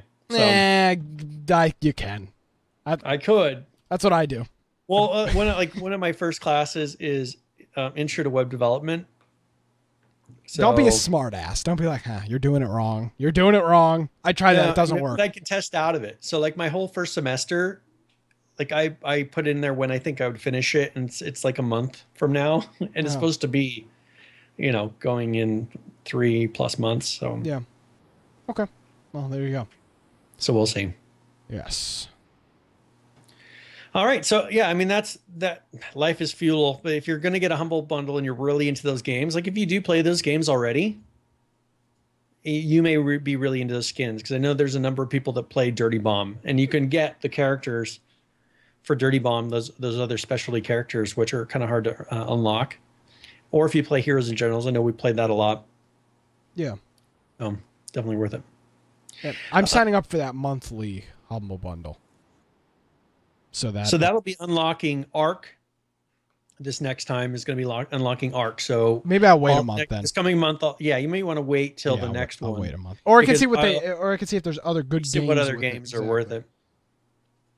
Because I'm canceling another subscription. I was like, might as well put it into something else. So that's what we'll do. Okay, so now the season pass for Fallout was announced. Yeah, I saw that today. I didn't look. Did you look at this at all? I saw it. Yes, I was so busy today. Oh my! And even though I've not been playing Fallout, but it's one of those games where I know I'm going to play it.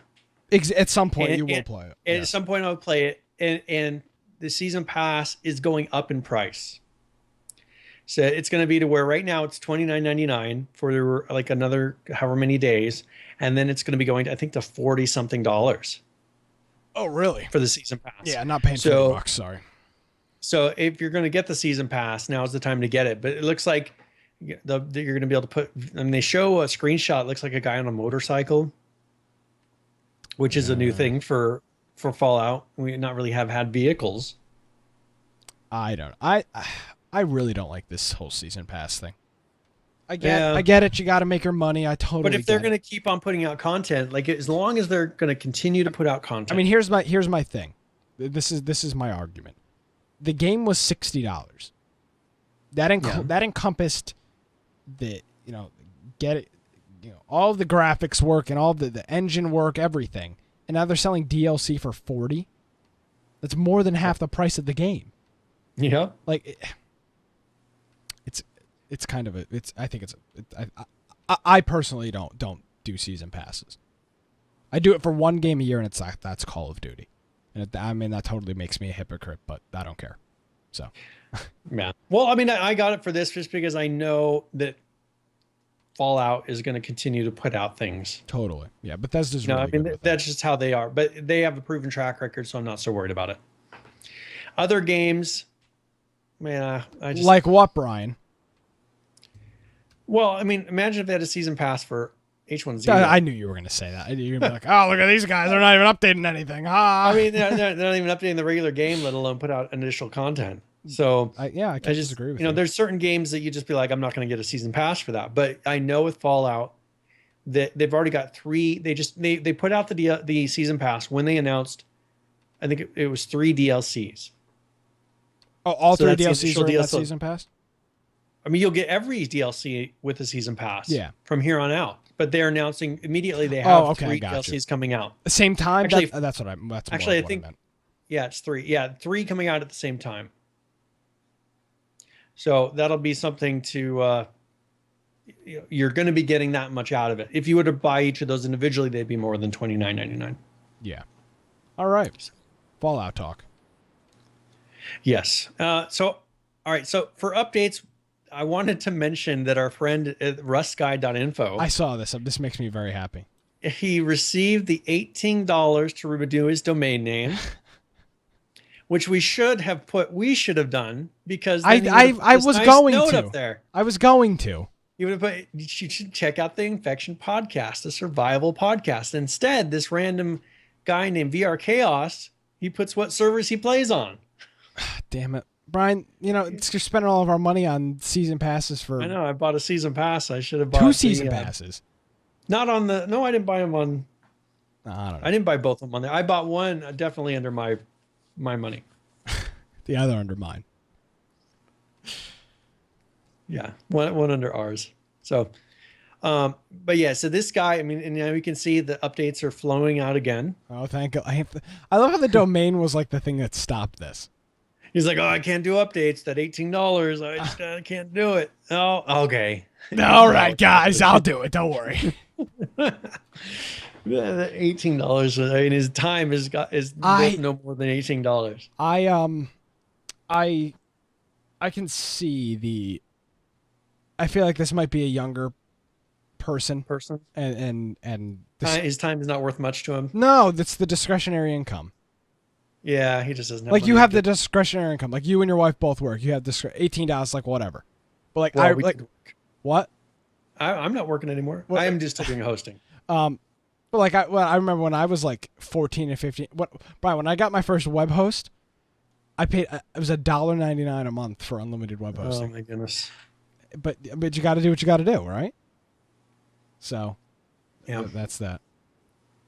But that's back up. So that's that's rustguide.info. And so if you want to see the list of the couple pages of updates for Rust that is every week, he has those on there. Yeah, that's up. And we'd brought it up that he might be shutting down a couple weeks ago. So that's why I wanted to mention it. Now, Unturned is a game that we have been discussing frequently. Yes. I mean, the last 2 podcasts we've talked about this. And more updates? And he has had 2 updates since the last podcast. This guy is really... last time I brought it up. Well, that was last week. We talked about an update live with the helicopters and the boats and whatever. And so he's had 2 since then. Cool. So if you look, there's the 3.14.3. No, this is... I take that back. Oh, no. Yeah, February 5th. That was then I take that back. So there's February 12th. Okay, the one update. One update. The other one I had it was after one of his posts. I think he reposted information. Gotcha. So all right, so he's had one update since then, but it's a decent number of fixes. So he added a claim flag, which might be some new kind of style that they're going to be doing of gameplay. They added maple syrup, dough, pancakes, waffles, donuts, and pizza. That's America. Yeah. He added a nail gun, a police launch, which I assume would be for the helicopters. Okay. Maybe. I was thinking of boat launch, but maybe what's a police launch though? So, added dead zone node. Biohazard suits protect against this. What is this? The Division? Dark Zone? Dark Zone, Dead Zone. Button to center map on player. So it's a map that they added that. They added separate durability to suppressors rather than using gun durability. So your suppressor can run out before your gun. Added search and hide uncraftable filters to crafting. Added options to swap between black and white interface. So I guess if you're worried about it being too dark or too bright. And then they made improvements to like physics and performance and different things like that. They did a number of tweaks and did a lot of fixes. So he is continuing to put updates out to this. People are now asking for bikes. There you go. H1Z1. Take a note. Yeah. How long have we asked for bikes? There's one in the game. It's above one of the cabins. All right. So, and actually someone just put a new tweet from Sebastian in chat. Oh, hold on. Here we go.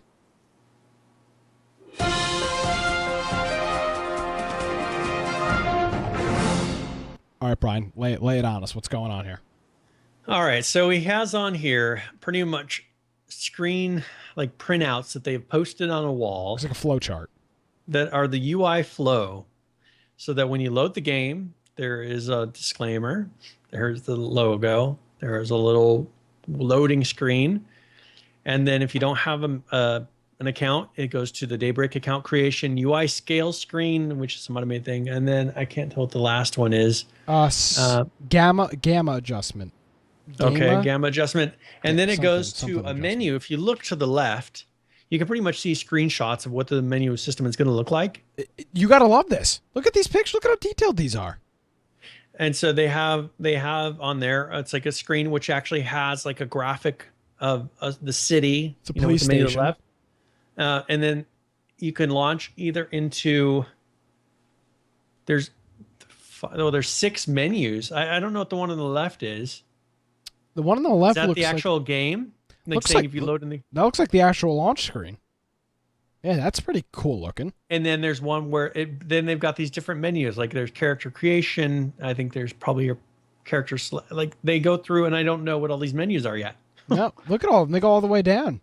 Is that a new logo? What is that star? That's a new logo. H1Z1's gonna have a new logo. Yep, and so you can see it from here. It looks like either a star or a scarecrow head, or a witch head or witch hat. It's a star.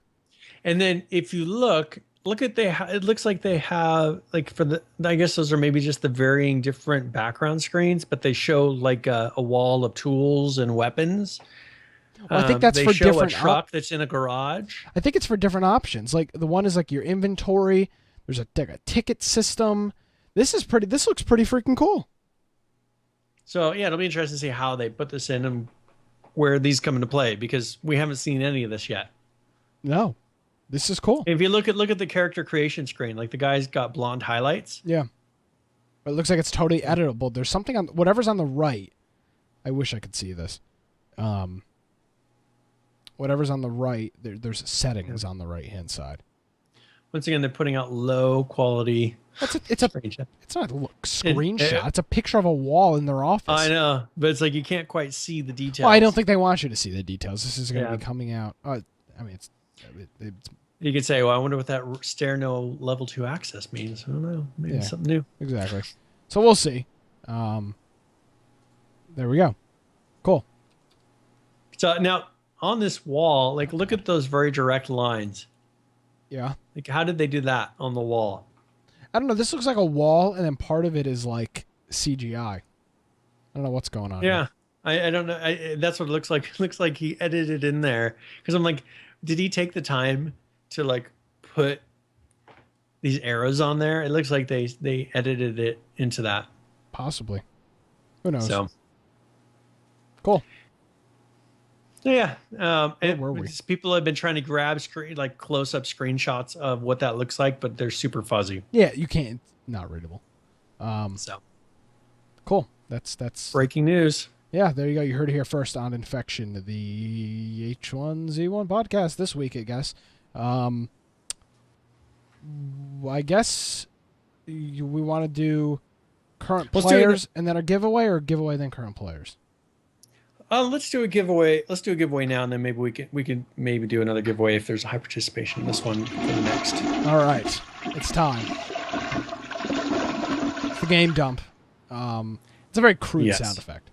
So let's do for this game giveaway, because let's give away the golf game by itself. All right, and then we'll give away another one separately, just so that we don't run into an issue of person getting a game that they already have or don't want. Okay, so we're doing golf game now. So let's go ahead.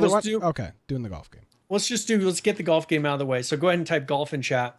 All right, we're doing golf again. So if we'll do golf again. If you're Jay Delory or who else won the last time? It was that our new Stairwave. If you're Jay Delory Stairwave, don't enter. We enter golf in there.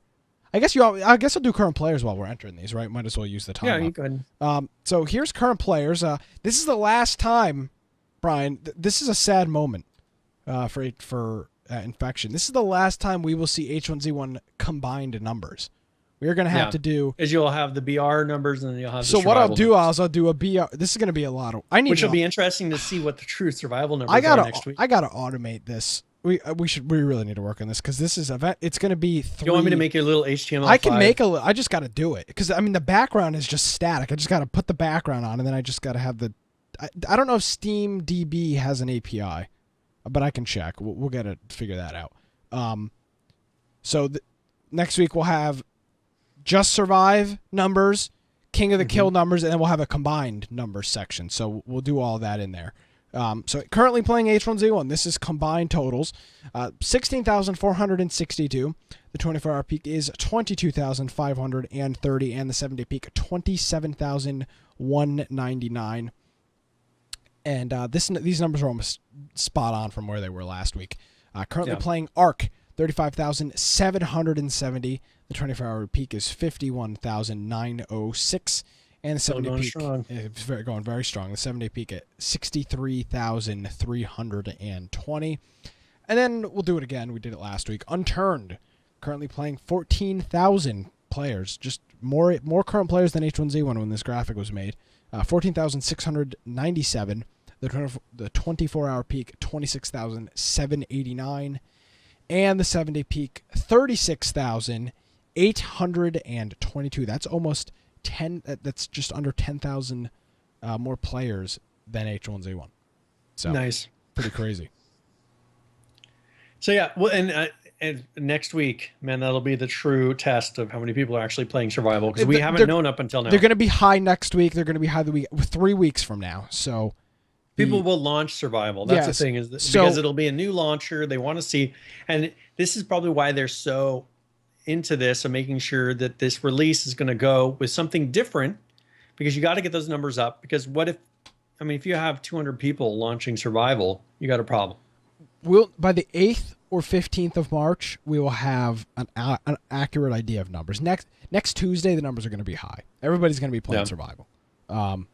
So by the 8th or the 15th of March, so in 2 to 3 or 4 weeks, we will have more accurate numbers.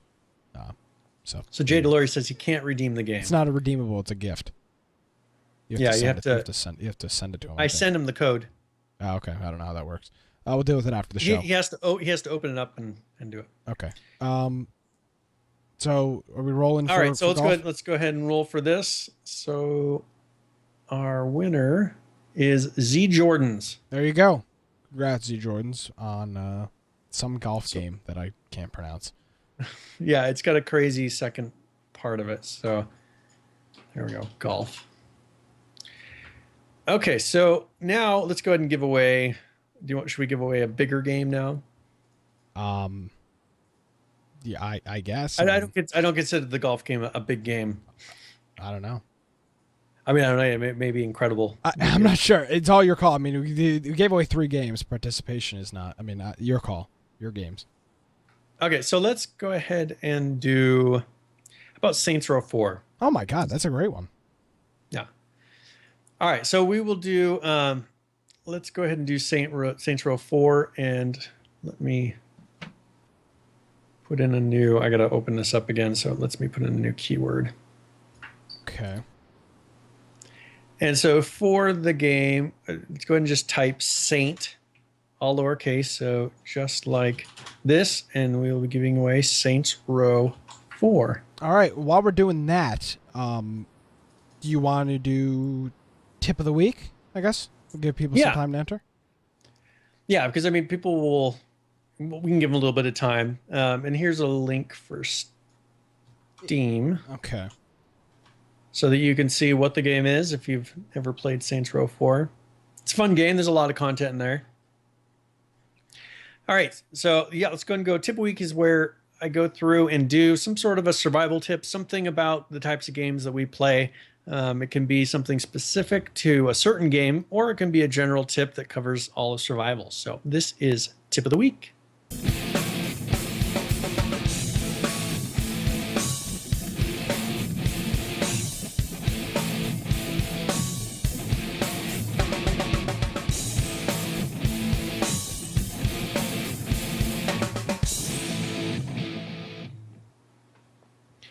All right, so for Tip of the Week, I wanted to, this is not a normal tip, but I just wanted to tell people that sometimes you need to take a break.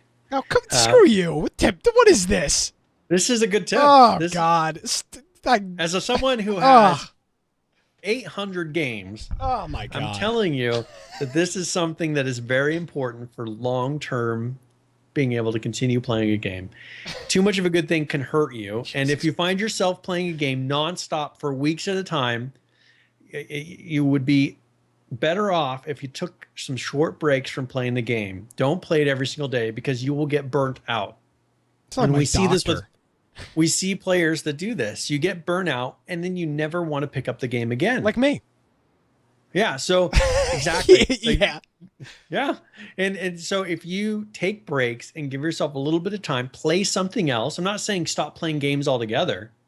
I'm saying hold off on playing that same game because you will get yourself burnt out and then you'll not want to go back and play it. Or carpal tunnel, like Dadlaw said. Yeah. I mean, you may get carpal tunnel, and that may be a good reason to stop playing a game for a little while, or all games for a little while. Just put down the computer and walk outside or something. I've got to say, personally, I'm talking like physical breaks from my eyesight has gone to the dumps in the past like 4 years. I can't see anything now. It's really bad. See, I've got really good eyesight. I had great eyesight, and it's destroyed. It's gone. Now, one thing, like when I've been doing my school stuff, I got a screen reader. Like I got something that I can highlight text and have it read it to me. Oh, did you pay for the screen reader? No, it's just a Chrome plugin. Oh, okay, cool. Because it's so much reading that for me, just sitting there reading all day, my eyes are just going to be. You need like and my screens are really bright. You need like e-ink. You need like a Kindle to put it on so it doesn't hurt your eyes. Yeah, and so I was like, well, I'm just going to get a reader because I personally, when I hear something, it sinks in better anyways. You're an audible learner. I kind of zone out when I'm reading too much. Same like my eyes are going by it, but you're not actually reading it. You're just like skimming the words. It's like I'm skimming the words, but like if you ask me afterwards, I'm like, I think it said this. That's my biggest downfall. So I got this reader that I can just highlight text, and I'm fine if I follow along. Like I can read it as it's reading it to me, but what I'm actually hearing and learning from is what it's saying to me, not from what I'm reading. Do you know the name of the screen reader? Was it called ChromeVox or something? No, this is text. It's from texthelp.com. Okay. But I went through a number of different ones. ChromeVox is horrible because you don't give an option. Like it just starts reading everything. Like the menu says this. And you have to hit this one key to cancel because it keeps going and keeps going. It never stops. Perfect.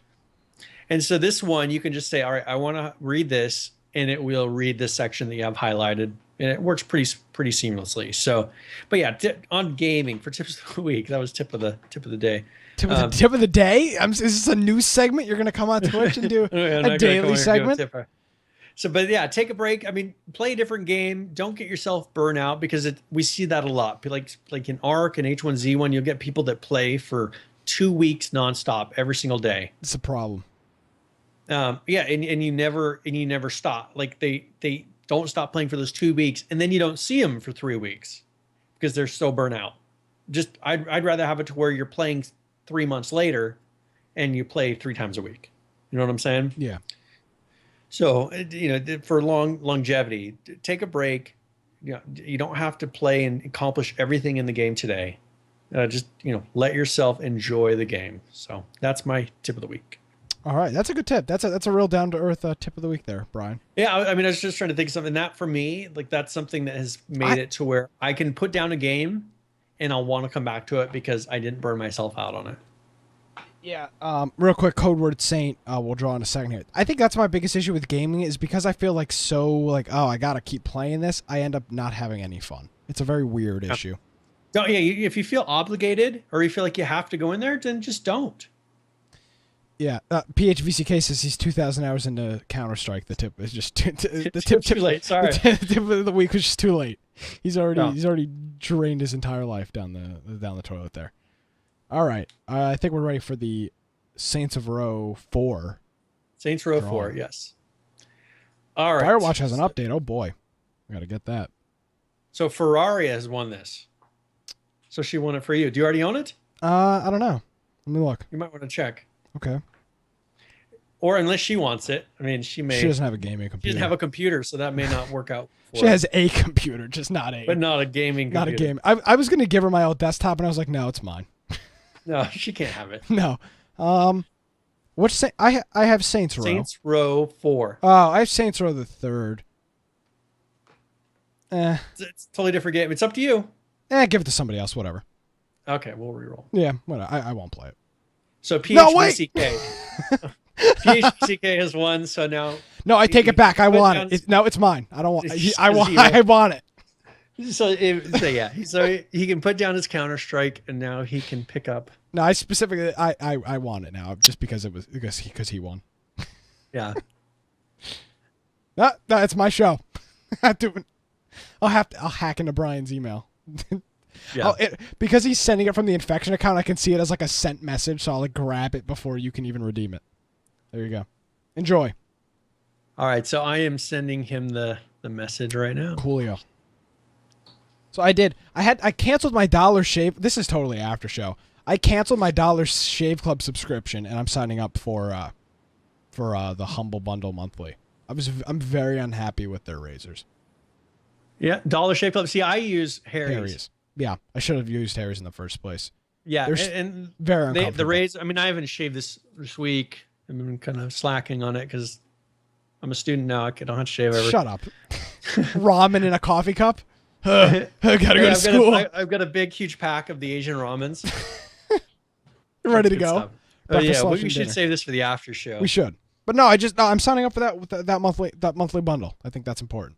So yeah, and it's good games. Definitely worth it. I mean, this one is Ark. If you don't have Ark, it's definitely worth going up for this next one. Totally. So yeah, I can't think of. Is there anything else we didn't cover? No, I'm good. Where can people find you on the net? So if you want to find me anywhere on the net, definitely check out biteoftech.com. That's BITE of tech.com. On there, I've got links to everything. I mean, even if you want to go see my GitHub repository to see stuff I work on.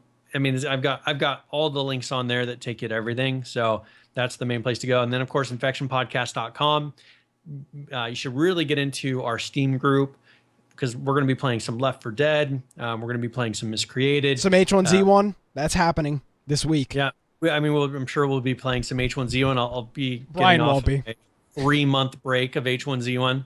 Or is it two and whatever months? Actually, I can look. Hold on. We can do this live on the air. I haven't launched mine in quite a while. Let me see when the last time I launched H1Z1. I keep saying when they come out. 11/19. 11/19. Yeah.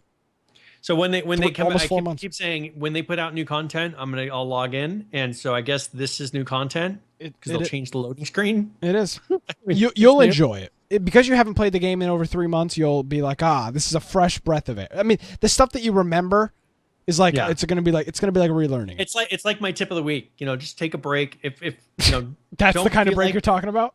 But yeah, like you don't. If you feel like you have to get in there and there's no enjoyment being in the game, then why? Yeah.